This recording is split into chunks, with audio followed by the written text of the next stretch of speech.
EPLANT-Piping Basic tutorial. This presentation shows how to integrate the information of P&IDs when working in 3D models. The integration is automatically achieved by sharing the same folder for the EPLANT-Piping and EPLANT-P&ID projects. For example, this one is the main folder of an EPLANT-Piping project. Using the EPLANT-P&ID database module, we select the same folder, creating in this way a link between both projects.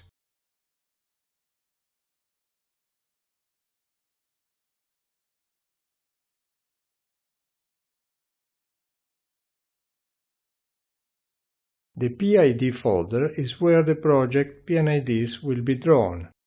Other folders are created as well.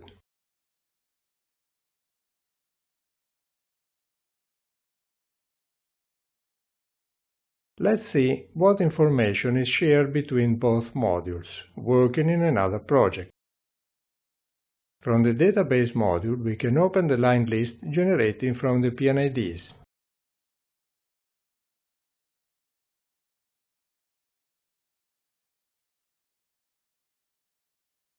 And working in a 3D model, let's try to create a new line.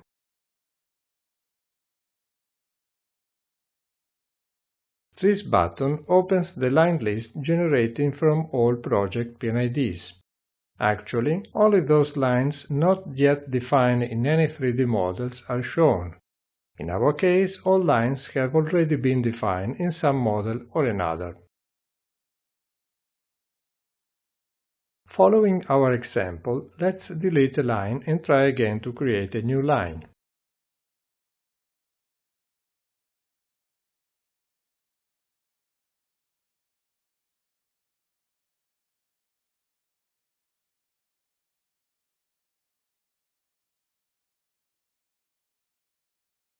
This is the line that was just deleted. By selecting it, all its definition parameters are copied in the line definition window. The same is available with respect to the equipment list.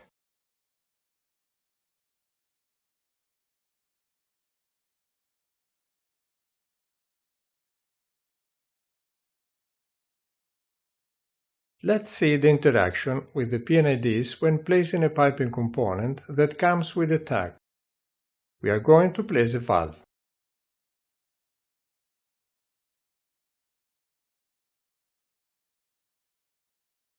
All valves definitions include a tag.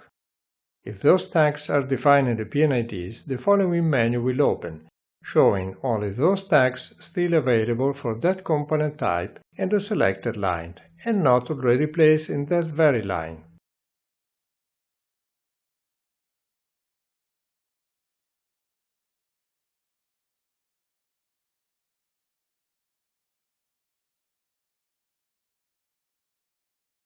Querying these component characteristics, the menu will show instead all tags corresponding to generic valves for that line, as defined in P&IDs.